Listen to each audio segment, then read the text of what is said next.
Hello student, welcome to online classes. मैं संजय कुमार। हम +2 जो इकोनॉमिक्स का टॉपिक जो कर रहे थे, हमने पढ़ा था जो बाजार संतुलन, बाजार का साम्य, वो हमारा कंप्लीट हो चुका था। देखो, हमने बात की थी कि जो अर्थशास्त्र है उसको दो भागों में बांटा था हमने, व्यष्टि और समष्टि। अब मैंने आपको पिछली वीडियो में ये बताया था, अभी बता रहा हूँ, व्यष्टि वाला चैप्टर आपका कंप्लीट हो चुका है। इसका मतलब आधा सिलेबस आपका हो चुका है। उसके बढ़िया नोट्स बनाना आप, उनके डायग्राम, क्योंकि जो वेस्टी चलती है ना वो टोटल डायग्राम से चलती है, अब उसकी टेबल से चलती है। अगर आपको वहां के प्रत्येक में अगर आपको डायग्राम समझ आता है तो आपका ऐसे मान के चलो भी आपका पूरा लेसन भी आपको समझ आ चुका है। और इसके अंदर एक जो साम्य होता है ना, साम्य का प्रश्न पक्का आता है आपको एग्जाम के अंदर, बड़ा प्रश्न आएगा, पक्का आएगा, श्योर आएगा। चाहे वो उपभोक्ता का साम्य है, चाहे वो उत्पादक का साम्य है, बाजार का साम्य है, तो इसको थोड़ा बहुत अगर पढ़ोगे तो बिल्कुल है सिंपल ही, और एग्जाम में अच्छे मार्क्स भी आते हैं। इकोनॉमिक्स में वास्तव में मार्क्स अच्छे आते हैं क्योंकि एक सिस्टम से चलने वाला सब्जेक्ट है ये। आपने डायग्राम सीखा, उसके अंदर क्या क्या मदे आपको शामिल करनी है, बस। जैसे बाजार संतुलन आपको पता है, मांग और पूर्ति मदे शामिल करनी है, मांग और पूर्ति को पढ़ लो आप। जैसे आप मांग और पूर्ति को पढ़ रहे हो वैसे आपके दो लेसन और तैयार हो रहे हैं, मांग की अवधारणा और पूर्ति की अवधारणा वाले, यानी एक लेसन साथ में तो आपका याद हो रहा है, साथ में आपके 3 लेसन पूरे हो रहे हैं। तो इतना बड़ा सिलेबस भी नहीं है, तो आप अगर इसको ध्यान से बढ़िया तरीके से पढ़ते हो तो सबसे ज़्यादा मार्क्स नहीं आते हैं। चलो आगे हम नेक्स्ट बात करते हैं हमारी समष्टि अर्थशास्त्र की। समष्टि अर्थशास्त्र यानी अब हम 40 नंबर का कर चुके हैं, अब 40 मार्क्स का हम आगे भी क्या करेंगे, इसको टॉपिक को करेंगे। ये जो मैक्रो इकोनॉमिक्स है उसके अंदर क्या क्या है, माइक्रो तो हमने पढ़ लिया, वैसे तो हमने पढ़ लिया। अभी यहाँ पर संपूर्ण इकाई का अध्ययन होता है। क्या होता है? समग्र इकाइयों का, समग्र इकाइयों का, ठीक है। संपूर्ण का यानी इसमें योग होता है। व्यष्टि में तो एक का अध्ययन होता था, समष्टि में संपूर्ण का होगा, बस। मैंने कहा था इसे पहला शब्द स है, स से संपूर्ण। व्यष्टि में पहला शब्द व्यय है, यानी व्यय से व्यक्तिगत इकाई। तो इससे आप उसको याद कर सकते हो, उसका अर्थ, उसकी परिभाषा आपको याद हो सकती है, कभी नहीं भूलोगे आप। चलो, अब हमारा जो समष्टि का पहला चैप्टर आपका वो है राष्ट्रीय आय की मूल अवधारणाएं। राष्ट्रीय आय की मूल अवधारणा यानी राष्ट्रीय आय के बारे में पढ़ेंगे हम। राष्ट्रीय आय होती है, हम जो नॉर्मल भाषा में करते हैं, एक देश की आय। हमें सीधा पूछे ना राष्ट्र की आय बताओ जी, आप कहेंगे जी एक देश की आय होती है, वो राष्ट्रीय आय होती है। जैसे हमारे राष्ट्र, हमारे भारत की आय, जो भारत की आय है वो हमारी राष्ट्रीय आय है, ठीक है। तो ये तुम्हारी एक नॉर्मल सी भाषा है। वैसे हम बात करें हमारे देश के अंदर जो आर्थिक विकास होता है, यहाँ बात करें तो देश की आय होती है, देश की आय वो 3 क्षेत्र में होती है। 3 क्षेत्रों में बांटते हैं हमारी अर्थव्यवस्था को। देश की अर्थव्यवस्था को क्या करते हैं? 3 क्षेत्र में बांटते हैं। प्राथमिक क्षेत्र, आप ये 10th में पढ़ चुके हो, +1 में पढ़ चुके हो। द्वितीय क्षेत्र और तीसरा है तृतीय क्षेत्र। प्राथमिक क्षेत्र में जो प्राकृतिक साधनों का यूज करके जो विकास होता है, यानी कृषि। द्वितीय क्षेत्र में जो विनिर्माण क्षेत्र होता है, औद्योगिक क्षेत्र होता है। और तृतीय क्षेत्र में होता है जो सेवा क्षेत्र होता है। एवं सेवा से संबंधित जितने भी, जैसे डाक घर की बैंकिंग जो सेवा है, वो इसके अंदर तृतीय क्षेत्र में शामिल। देखो, हम बात करें प्रत्येक व्यक्ति अपनी आजीविका के लिए, हम यहाँ से शुरुआत करते हैं, अपने व्यक्ति से बात करते हैं, फिर देश के प्रति बढ़ते हैं। प्रत्येक व्यक्ति अपनी आजीविका के लिए कुछ ना कुछ कार्य करता है। कोई कृषि क्षेत्र में काम कर रहे हैं, आप देखते होंगे, आप हम देख लो, आपके पिताजी को आप देखो कि क्या काम करते हैं। वो इन 3 क्षेत्रों में ही काम करेंगे, या तो वो कृषि में लगे होंगे, या वो कोई औद्योगिक क्षेत्र में, विनिर्माण क्षेत्र में काम कर रहे होंगे, या वो कोई जॉब कर रहे होंगे, यानी सेवा क्षेत्र में काम कर रहे होंगे। यानी इन क्षेत्रों के अंदर क्या करता है, अपनी जीविकोपार्जन करते हैं हम। कोई कृषि में काम कर रहा है, और कृषि के अंदर भी तो अगर मान लें हम श्रमिक की बात करें, कृषि चाहे औद्योगिक क्षेत्र में, वो भी 2 प्रकार के होते हैं, एक शारीरिक श्रमिक होता है, एक मानसिक होता है। जो अपने शरीर का उपयोग कर कर श्रमिक होते हैं ना, शरीर का उपयोग करते हैं, खेतों में काम करते हैं, उद्योगों में काम करते हैं, वो तो क्या आपका शारीरिक श्रम, उसके प्रति उनको मजदूरी मिलती है। एक होता है मानसिक श्रम, मानसिक होता है उसके अंदर उसको शरीर से काम नहीं करना होता, मानसिकता का काम होता है। जैसे वकील होता है, वो जो लोग सेवा क्षेत्र में आ गए लेकिन वो है तो एक श्रमिक के रूप में काम करता है ना। टीचर होता है वो भी एक मानसिक रूप से काम करता है। हम यहाँ पर आकर कोई ऐसा थोड़ी है कोई हार्ड वर्क करते हैं, हम तो सिर्फ पढ़ाते हैं। इसका मतलब मानसिक कार्य है ये। इंजीनियर का काम होता है उद्योगों में, वो भी एक मानसिक कार्य है। यानी कहने का मतलब है श्रमिक दो प्रकार के होते हैं, जो एक तो शारीरिक कार्य करते हैं, शारीरिक वर्क करते हैं, उसके द्वारा उनको वेतन दिया जाता है, उनको मजदूरी दी जाती है। एक मानसिक वर्क होता है जिसके अंदर उनको वेतन मिलता है। तुम बात करते हैं प्रत्येक व्यक्ति, चाहे कोई व्यक्ति हो, प्रत्येक व्यक्ति कुछ ना कुछ श्रम करता है। इसका मतलब अपने जीवन निर्वाह करने के लिए, जीविकोपार्जन के लिए कुछ ना कुछ श्रम करता है। ठीक है, कोई कृषि में श्रम करता है, कोई उद्योगों में, विनिर्माण क्षेत्र में लगा हुआ है, और कोई सेवा क्षेत्र में है। इन सभी को मिक्स रूप से हम बोलते हैं आर्थिक क्रियाएं। क्या कहते हैं? आर्थिक क्रियाएं। और हम पढ़ भी चुके हैं आर्थिक क्रियाओं के बारे में। मैंने आपको बताया था कि मनुष्य अपने जीवन के अंदर हम दो प्रकार की क्रियाएं करते हैं। अब देख लेना, एक तो होती है आर्थिक, एक होती है गैर आर्थिक यानी अनार्थिक क्रियाएं। आर्थिक क्रिया वो होती है इसके बदले में धन की लेन देन होता है। चाहे मैं कोई काम कर रहा हूँ उसके बदले मेरे को धन मिल रहा है या मैं धन दे रहा हूँ, वो आर्थिक क्रिया होती है। और हम पढ़ चुके हैं हम कृषि क्षेत्र में काम क्यों करते हैं? सिर्फ धन के लिए, पैसे के लिए करते हैं ताकि हमारा जीवन का निर्वाह हो सके। इसी प्रकार उद्योगों में काम करते हैं, सेवा क्षेत्र में इसलिए तो लगते हैं ना। कोई रोजगार मिलता है या कोई कहीं काम करते हैं तो इसलिए करते हैं ताकि हमें पैसा मिले। वो तो होती है आर्थिक क्रिया जिसके बदले में धन का लेन देन हो। गैर आर्थिक क्रिया जिसके बदले में धन का लेन देन नहीं होता। जैसे हम घर पर माता पिता की सेवा करते हैं तो उसके अंदर धन थोड़ी मिलता है हमें। मैं मेरा खुद का घर का काम करता हूँ तो बदले में पैसा थोड़ी मिलता है। मैं खुद अपने खेत में काम करता हूँ, अपने कृषि करता हूँ, मैं अपने स्वयं कृषि है, उसके अंदर मेरे को पैसा थोड़ी मिलता है। लेकिन जिसके बदले में धन का लेन देन होता है वो तो होता है आर्थिक क्रिया। जिसके बदले में धन का लेन देन नहीं होता वो होती है गैर आर्थिक क्रिया। और हमने ये भी पढ़ा था अर्थशास्त्र में सिर्फ आर्थिक क्रियाओं को शामिल करते हैं, अर्थशास्त्र में गैर आर्थिक क्रियाएं शामिल नहीं होती, क्योंकि ये अर्थशास्त्र है। इसके अंदर सिर्फ धन से संबंधित बात करने वाले हो। जैसे हमने एडम स्मिथ की परिभाषा पढ़ी थी, अर्थशास्त्र है वो धन का विज्ञान है। एडम स्मिथ ने कहा था ना, अर्थशास्त्र के जनक थे एडम स्मिथ। 1776 में उन्होंने बुक लिखी थी वेल्थ ऑफ नेशन। इस चीज़ की हम पहले लेसन में चर्चा कर चुके हैं। वेल्थ ऑफ नेशन है वो एडम स्मिथ की है। और उसने क्या कहा था? जो अर्थशास्त्र है वो धन का विज्ञान है, यानी धन से संबंधित क्रिया होती है वो अर्थशास्त्र का विषय है, जिसके अंदर धन से संबंधित ही क्रियाएं होती है और कोई क्रियाएं नहीं होती, यानी अन्य क्रियाओं को उसमें शामिल नहीं किया जाता। तो कोई व्यक्ति जीवन निर्वाह के लिए कृषि में श्रम है या उद्योगों में श्रमिक है या सेवा क्षेत्र में है, और जो क्रियाएं करता है अपने जीवन निर्वाह के लिए उसे क्या बोलते हैं? आर्थिक क्रियाएं। ठीक है।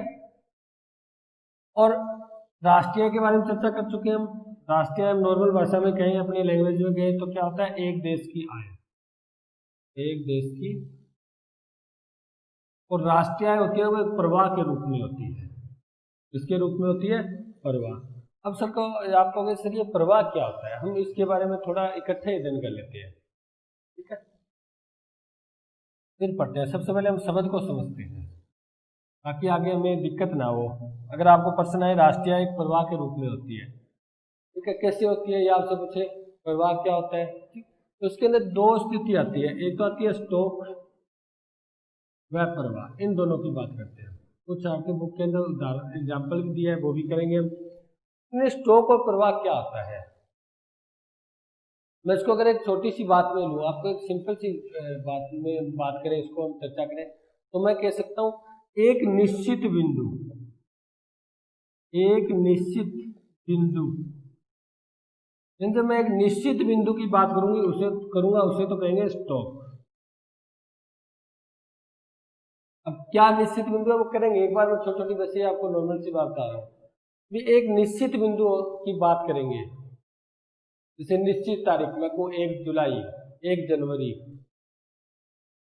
सिर्फ एक की बात होती है, एक ही बिंदु की बात होती है, उसे बोलते हैं स्टॉक।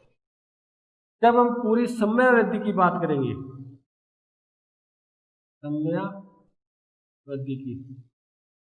समयावधि की बात करेंगे उसे बोलते हैं प्रवाह। अब मैं छोटी सी आपको यहाँ पर इसी के आधार पर हम एक पूरा करते हैं। जैसे हम बोलते हैं तो वित्तीय वर्ष, भारत का वित्तीय वर्ष के बारे में पता है ना आपको? 1 अप्रैल से 31 मार्च हमारा वित्तीय वर्ष है।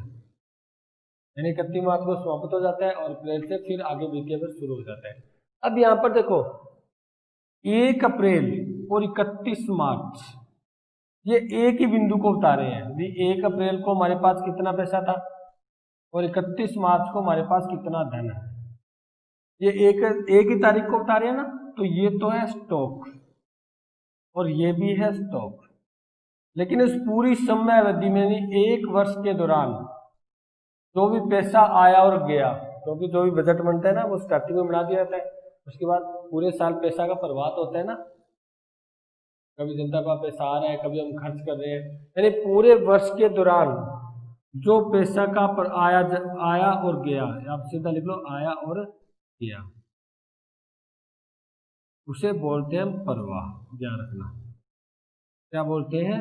प्रवाह। स्टॉक तो होता है, जैसे मैं कहता हूँ कि 1 तारीख को मेरे पास 100 रुपए थे, 30 तारीख को मेरे पास 200 रुपये है, इसका मतलब इस पूरे महीने के जब 1 तारीख और 30 तारीख, ये तो हो गया स्टॉक। 1 तारीख को स्टॉक मेरे पास 100 रुपये था, 30 तारीख को स्टॉक मेरे पास 200 रुपये, इसका मतलब मध्य में 100 रुपये की हेराफेरी हुई है, 100 रुपये आया है मेरे पास, आया है, प्रवाह हुआ है, ठीक है। इसका मतलब एक निश्चित बिंदु तारीख के बिंदु को लेकर चलेंगे ना, तब तो होता है स्टॉक। और जब उसको हम क्या करेंगे, एक पूरी समय अवधि यानी वर्ष है, चाहे महीना है, चाहे हफ्ता, वो तो दिन पर डिपेंड करता है भी कितने टाइम ले रहे हो आप। जैसे हमने भारत के अंदर राष्ट्रीय आय की बात कर रहे हैं तो उसके अंदर पूरे वर्ष की बात होती है, एक वित्तीय वर्ष की बात होती है। तो उस वर्ष के दौरान जो आवाजाही होती है धन की, जो पैसा आता है और जाता है, उसे बोलते हैं प्रवाह, और उसको ही कहते हैं राष्ट्रीय आय। क्या कहते हैं? राष्ट्रीय। इसका मतलब राष्ट्रीय आय होती है वो क्या होती है? प्रवाह के, नेशनल इनकम NI होती है, वो एक प्रवाह के रूप में होती है। इसको आता ही है राष्ट्रीय, मैं राष्ट्र क्या है, ठीक है, वो एक क्या होती है? प्रवाह के रूप में होती है। एक बात तो आपको यही ध्यान रखना, राष्ट्रीय स्टॉक नहीं होती बल्कि क्या होती है? प्रवाह। क्योंकि राष्ट्रीय का जो अध्ययन करेंगे वो एक वित्तीय वर्ष में करेंगे, एक वित्तीय वर्ष में, इसका मतलब उसके अंदर करेंगे हम, इसी का राष्ट्रीय क्या है? एक प्रवाह है, ठीक है। अब आगे हम बात करते हैं, एक शेपिरो नामक अर्थशास्त्री था, शेपिरो, उसने एक बात कही थी, एक थिंकर्स था, विचारक था, शेपिरो ने यही बात कही थी भाई अगर हम स्टॉक की बात करें तो एक निश्चित बिंदु को लेकर चलेंगे। मैंने आपको पहले कहा था जब भी कोई परिभाषा याद करनी हो ना, सिर्फ नाम याद कर लो आप, उसकी डेफिनेशन याद मत करो, रट्टा मत मारो आप, क्योंकि आपको पता है शेपिरो नामक जो व्यक्ति है वो इसी लेसन में आया है, इस टॉपिक में आया, राष्ट्रीय की मूल अवधारणा में, स्टॉक में आया, प्रवाह में आया है। इसका मतलब ये बात कहेगा, स्टॉक और प्रवाह की कहेगा, और स्टॉक होता है एक निश्चित बिंदु का होता है, प्रवाह होता है एक समय अवधि का होता है, इतना हमें पता है। तो इसका मतलब बदल थोड़ी देगा, ये थोड़ी कह देगा प्रवाह निश्चित बिंदु है, स्टॉक एक समय अवधि है, ऐसा तो कह नहीं सकता। तो इसका मतलब इसकी परिभाषा आप खुद बना सकते हो, क्योंकि आपको पता है जो शेपिरो व्यक्ति आया वो स्टॉक और प्रवाह वाले टॉपिक में आया है। तो ये क्या कहेगा? ये कहेगा भी स्टॉक वो होता है जो एक निश्चित बिंदु की जब अध्ययन करते हैं, जब हम निश्चित बिंदु का अध्ययन करते हैं वो तो होता है स्टॉक, और जब उन दोनों बिंदुओं के मध्य जो क्रिया हुई है, दोनों बिंदुओं के मध्य जो प्रवाह हुआ है उसे बोलते हैं प्रवाह, ठीक है। अब आता है आगे नेक्स्ट आपका, इसके अंदर आपको एक एग्जाम्पल दे रखा है स्टॉक और प्रवाह को, उसको ढंग से समझ लो, बुक वाला ही करेंगे।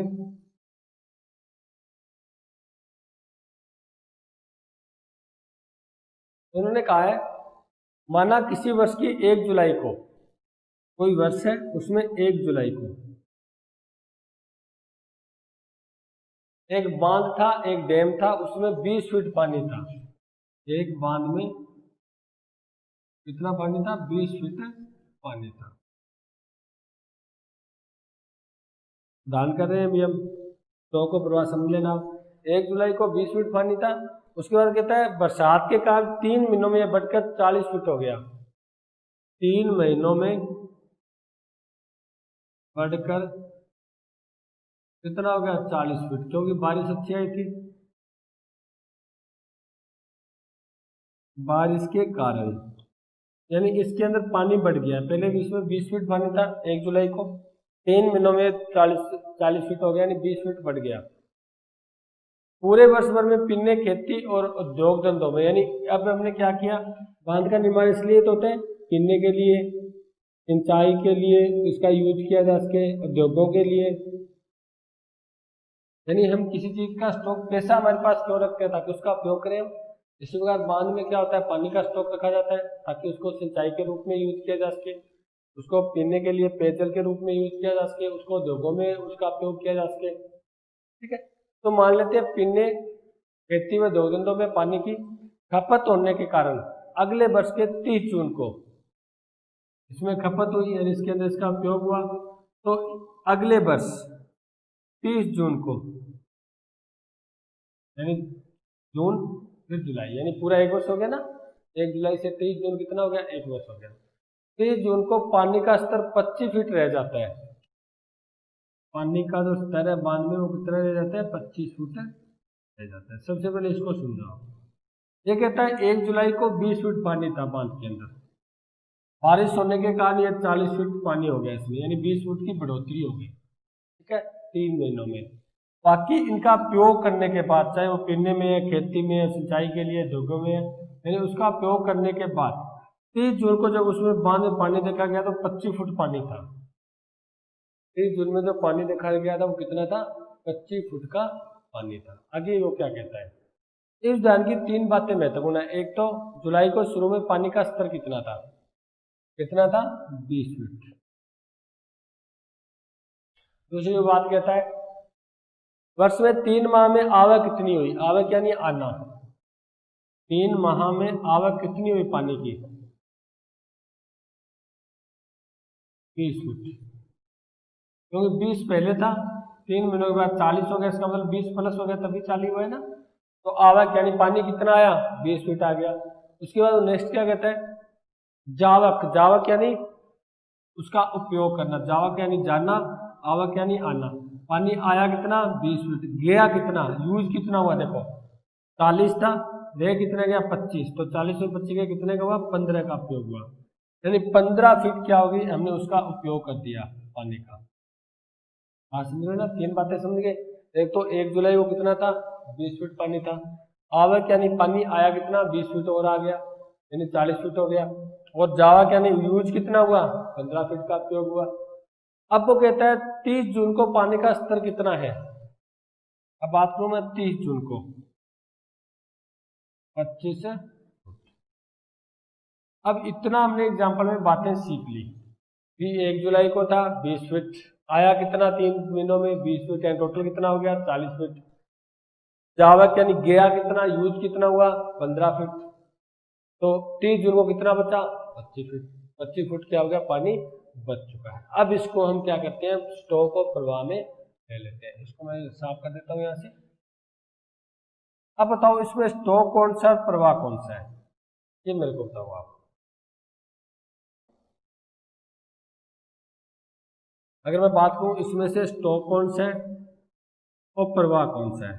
देखो स्टॉक तो मैंने ये कहा था जो निश्चित बिंदु की बात करता है। निश्चित बिंदु एक तो 1 जुलाई की हो रही है और एक है 30 जून की हो रही है।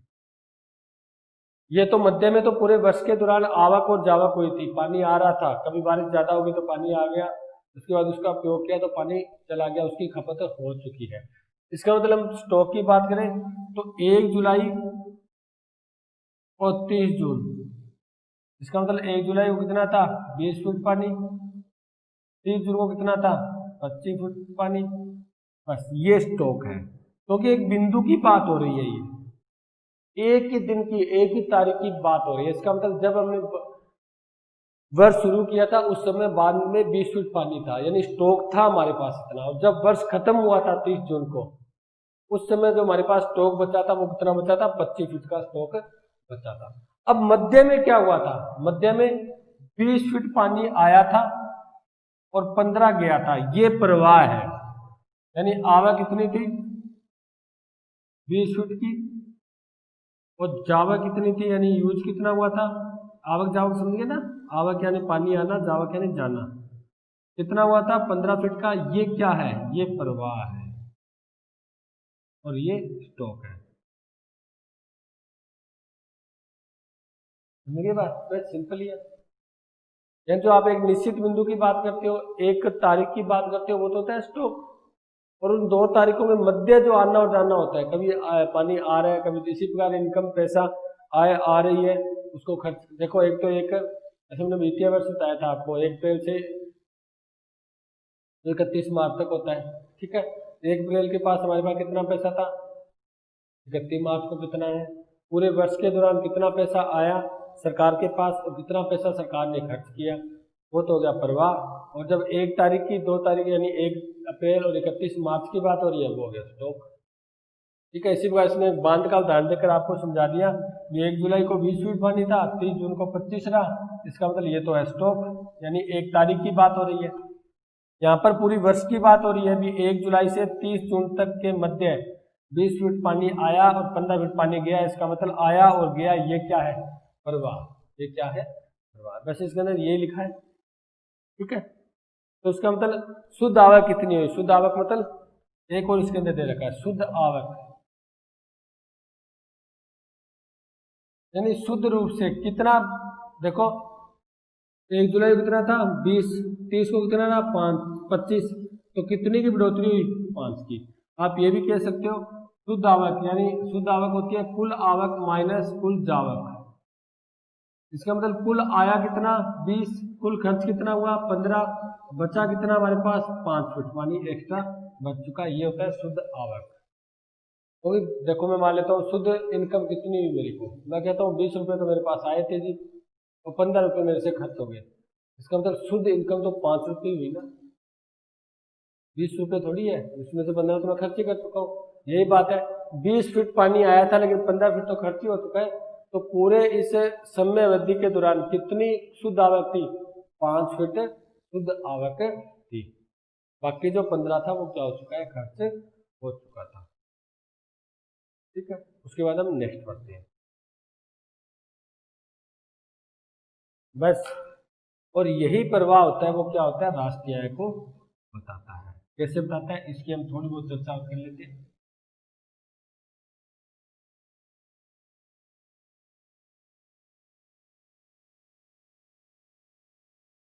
देखो ये क्या कर बताता है, एक पूरे वित्तीय वर्ष की समयावधि में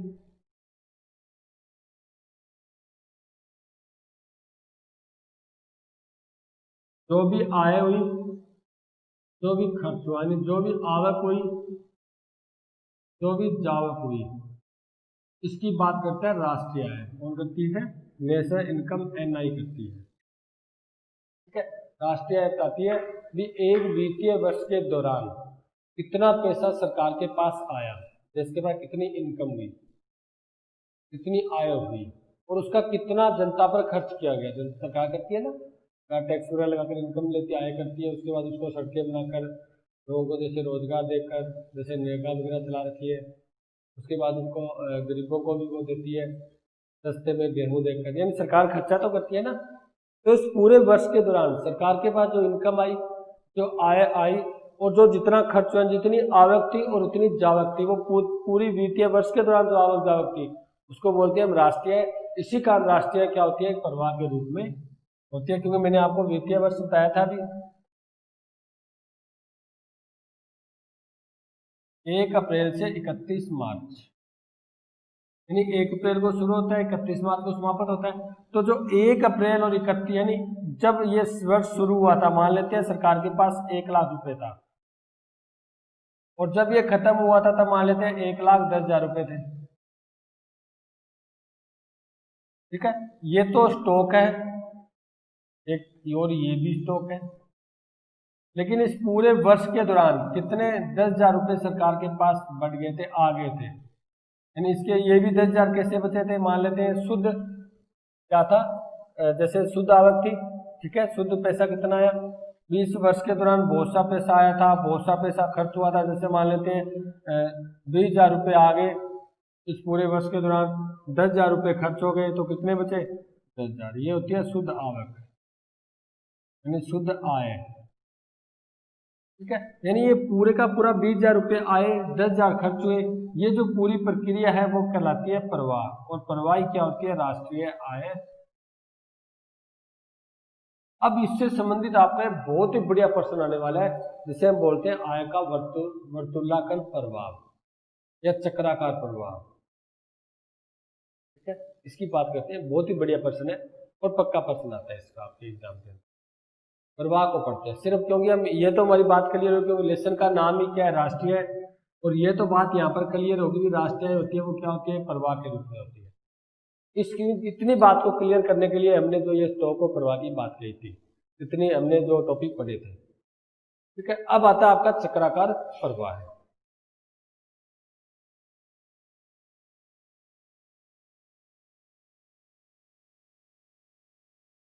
आगे बहुत ही मोस्ट इम्पोर्टेंट टॉपिक है आपका आय का चक्राकार प्रवाह। चक्राकार यानी चक्कर से, ऐसे चलता है ये, एक चक्कर में चलता है, जैसे पहिया चलता है ना चक्कर में, उसी प्रकार चलता है। अब कैसे चलता है ये हम कर लेते हैं, ठीक है। आय का चक्राकार प्रवाह की बात करें, फ्रैंकाइज कवीज ने, फ्रैंकाइज कवीज ने जो फ्रांस का था, और 1758 में इसने क्या दिया था, आय के चक्राकार प्रभाव को किया था।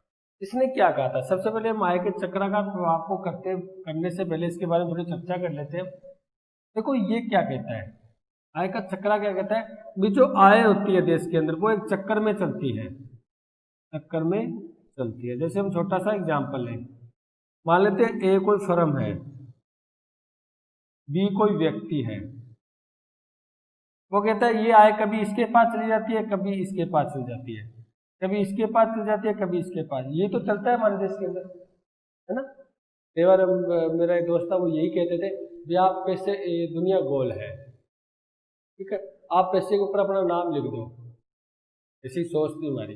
वो घूम फिर कर कभी ना कभी आपके पास वापिस आ जाएगा, यानी वो पूरे चक्कर में घूमता घूमता वो कभी ना कभी आपके पास आएगा, क्योंकि पैसा कभी रुकता नहीं है। जैसे मेरे पास आया, किसी ने दिया, मैंने आगे उसको बाजार में खर्च कर दिया, उसने आगे फिर मेरे पर ही खर्च कर दिया, क्योंकि मैं श्रमिक के रूप में काम करता था।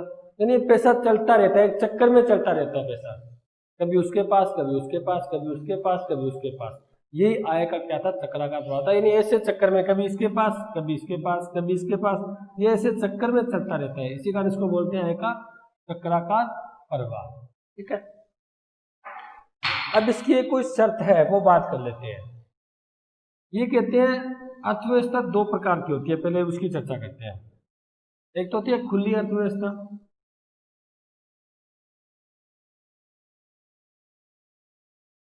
एक होती है बंद अर्थव्यवस्था। देखो हम बात करें तो ये कहता है खुली अर्थव्यवस्था में सिर्फ दो ही स्तर होते हैं, या दो ही व्यक्ति होते हैं। एक तो होती है फर्म जो व्यवसायिक होती है, व्यवसायिक फर्म, दो ही क्षेत्र होते हैं, और एक होते हैं परिवार यानी व्यक्ति। इसमें न तो सरकार होती, यानी सरकार होती है लेकिन सरकार किसी प्रकार का इंटरफेयर नहीं करती, किसी प्रकार का हस्तक्षेप नहीं कर सकती, न तो वो टैक्स लगाती, न वो किसी को अनुदान दे रही। हम बात करेंगे इसके बारे में। सॉरी, ये बंद अर्थव्यवस्था का है, उल्टा बता दिया आपको। खुली अर्थव्यवस्था क्या कहती है, ये कहती है इसके अंदर चार क्षेत्र होते हैं। कितने क्षेत्र होते हैं, चार। चार कौन कौन से, फर्म होती है, परिवार होता है, सरकार भी हस्तक्षेप करती है, और क्या होता है, विदेशों के साथ आयात निर्यात भी होता है, आयात निर्यात। इसमें टोटल चार क्षेत्र होते हैं। और बंद अर्थव्यवस्था में दो क्षेत्र होते हैं, फर्म और परिवार। क्योंकि यहाँ देखो बंद अर्थव्यवस्था में तो फर्म और परिवार दो ही होते हैं, इसका मतलब पैसा इन दोनों के मध्य ही घूमता है। कभी पैसा फर्म के पास, कभी पैसा परिवार के पास, फिर वो परिवार वाला पैसा वापस फर्म के पास, फिर फर्म वाला पैसा परिवार के पास। यानी इसके अंदर सरकार होती है, मैं आपको बता देता हूं, सरकार होती है लेकिन न तो वो कर लगाती और न किसी को अनुदान देती, छूट देती, यानी सब्सिडी देती, अनुदान या छूट देती। इसका मतलब सरकार न तो इन पर टैक्स लगा रही, न परिवार को कोई अनुदान दे रही है, न छूट दे रही है। होती है लेकिन वो कुछ करती नहीं है, इसके अंदर किसी प्रकार का हस्तक्षेप नहीं करते। इसका मतलब ये दो ही व्यक्ति होते हैं जो अपना काम चलाते हैं। आयत निर्यात तो होता ही नहीं है, क्योंकि अर्थव्यवस्था बंद है। बंद है इसका मतलब आयत निर्यात नहीं हो सकता, देशों के साथ कोई आयत निर्यात नहीं है। आयत होता है देशों से वस्तुएं मंगवाना, और निर्यात होता है विदेशों में वस्तुएं बेचना। ये प्रक्रिया नहीं होती। लेकिन खुली अर्थव्यवस्था में 4 क्षेत्र होते हैं, फर्म भी होता है, परिवार भी होती है, सरकार भी टैक्स लगाती है, सरकार भी अनुदान या छूट देती है, और विदेशों के साथ भी हमारा संबंध होता है, वस्तुएं मंगवाते भी है और वस्तुएं बेचते भी है। लेकिन आपको यहाँ पर ही बात एक तो क्लियर कर देनी है कि आय का जो चक्राकार प्रभाव है वो किससे संबंधित है, एक बंद अर्थव्यवस्था से संबंधित है। किससे संबंधित है, बंद अर्थव्यवस्था। इसका मतलब इस चक्राकार प्रवाह में, आय के चक्राकार प्रवाह में आपको 2 ही क्षेत्र मान के चलने हैं, 2 क्षेत्र मान के। तो जब बात ही बंद अर्थव्यवस्था ही कर रहे हैं तो क्षेत्र भी कितने होंगे, 2 ही होंगे, क्योंकि हम किसकी बात कर रहे हैं, बंद अर्थव्यवस्था की। और बंद अर्थव्यवस्था में हम पढ़ भी चुके हैं, इसलिए आपको मैं पहले बता चुका हूँ, इसमें 2 ही क्षेत्र होंगे। सरकार तो होगी लेकिन सरकार किसी प्रकार का हस्तक्षेप नहीं करेगी, न तो सरकार किसी पर टैक्स लगाएगी, कर लगाएगी, और न सरकार किसी को अनुदान या छूट देगी यानी सब्सिडी देगी। इसका मतलब 2 ही क्षेत्र है, इन दोनों के मध्य क्या होता है, आय का जो प्रवाह होता है, कभी एक क्षेत्र के पास, उससे दूसरे क्षेत्र के पास, उसके पास। ठीक है, अब हम इसके बारे में करने से पहले थोड़ी बहुत चर्चा और कर लेते हैं। फर्म क्या करती है, उत्पादन करती है। परिवार क्या करता है, उस उत्पादन का उपभोग करता है। तो जब क्षेत्र ही 2 है तो फर्म जो उत्पादन करेगी वो इसके लिए तो करेगी, ये उपभोक्ता है, ये वस्तु खरीद लेगा। लेकिन जब ये उत्पादन करेगी तो उसको क्या पड़ेगा, उत्पादन के साधनों की आवश्यकता पड़ेगी। आप बात कर सकते हो श्रमिक की आवश्यकता पड़ेगी। श्रमिक कहाँ से आएंगे, परिवार से आएंगे। इसका मतलब ये दोनों आपस में एक दूसरे पर आधारित है, एक दूसरे पर आधारित है। हम एक दूसरे पर डिपेंड होते हैं, भी ध्यान रखना। हम उत्पादक पर डिपेंड है, जो वो हमारे लिए उत्पादन कर रहा है, हमारे लिए आवश्यकताओं की पूर्ति कर रहा है, वो हम पर डिपेंड है, क्योंकि हम उस वस्तु का उपभोग कर रहे हैं। अगर उपभोक्ता उस वस्तु का उपभोग ही ना करे, उसको खरीदे नहीं, तो क्या उत्पादन करने का कोई बेनिफिट होगा उसको, क्या कुछ नहीं होने वाला, हानि होगी। वो हमारे लिए तो उत्पादन कर रहा है और हमें वो उत्पादन की प्रक्रिया में लगा रखा है, हम श्रमिक है, साथ में हमें रोजगार मिल रहा है, साथ में वस्तुएं प्राप्त हो रही है। यानी कहने का मतलब 2 ही क्षेत्र है, तो ये फर्म उत्पादन करेगी परिवार के लिए और परिवार उसका उपभोग करेगा और साथ में श्रमिक के रूप में काम करेगा फर्म के अंदर। क्योंकि क्षेत्र ही 2 है तो फर्म को यहाँ से श्रमिक लेने पड़ेंगे और परिवार को यहाँ से उत्पादन लेना पड़ेगा, क्योंकि वस्तुएं लेनी पड़ेगी, अन्य क्षेत्र ही नहीं है। अगर खुली अर्थव्यवस्था होती फिर तो हम विदेशी वस्तु भी खरीद सकते थे, लेकिन अब हमें इसी की वस्तु खरीदनी पड़ेगी, फर्म को यहीं से श्रमिक लेना पड़ेगा। ठीक है, अब जब फर्म यहाँ से श्रमिक लेगा तो बदले में क्या चुकाएगा, मजदूरी चुकाएगा। तो पैसा काम किसके पास आ गया, परिवार के पास। और जब परिवार वस्तु का भोग करेगा तो बदले में कीमत देगा, तो पैसा कहाँ गया, कीमत के रूप में फर्म के पास। अब करते हैं हम आय का चक्राकार प्रवाह। ठीक है, कितना बढ़िया ना, कितना सिंपल सा, यानी एक दूसरे पर आधारित है। कैसे है देख लेते हैं। ये कुछ बातें थी जो हमने कर ली। इसको आय का चक्राकार रीजनिंग दिया था 1758 में, जो फ्रांस के थे। प्रवाह तो है ही, ये तो हम पढ़ चुके हैं, राष्ट्रीय आय प्रवाहित तो होती है, प्रवाह के रूप में काम चलती है। अब हम क्या कर रहे हैं, बंद अर्थव्यवस्था की बात कर रहे हैं, बंद अर्थव्यवस्था। यानी ये क्यों की गई थी बंद अर्थव्यवस्था का उदाहरण में, क्योंकि एक सिंपल यानी सरल उदाहरण बनाने के लिए, ताकि आपको समझ आ जाए भी किस प्रकार प्रवाह चलता है, आय होती है वो किस प्रकार प्रवाह के रूप में कैसे चलती है। तो बंद अर्थव्यवस्था में हमने 2 क्षेत्र लिए थे, एक तो फर्म, एक लिया था परिवार।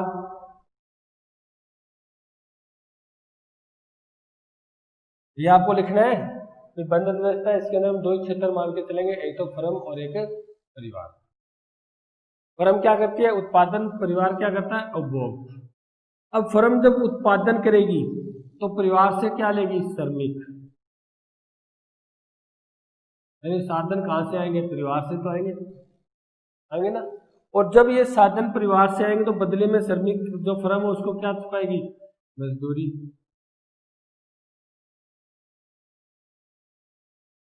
अब इसने क्या किया, परिवार के साधनों का उपयोग कर श्रमिक का यूज कर उसने उत्पादन कर दिया, प्रोडक्शन कर दी, उसने वस्तुओं का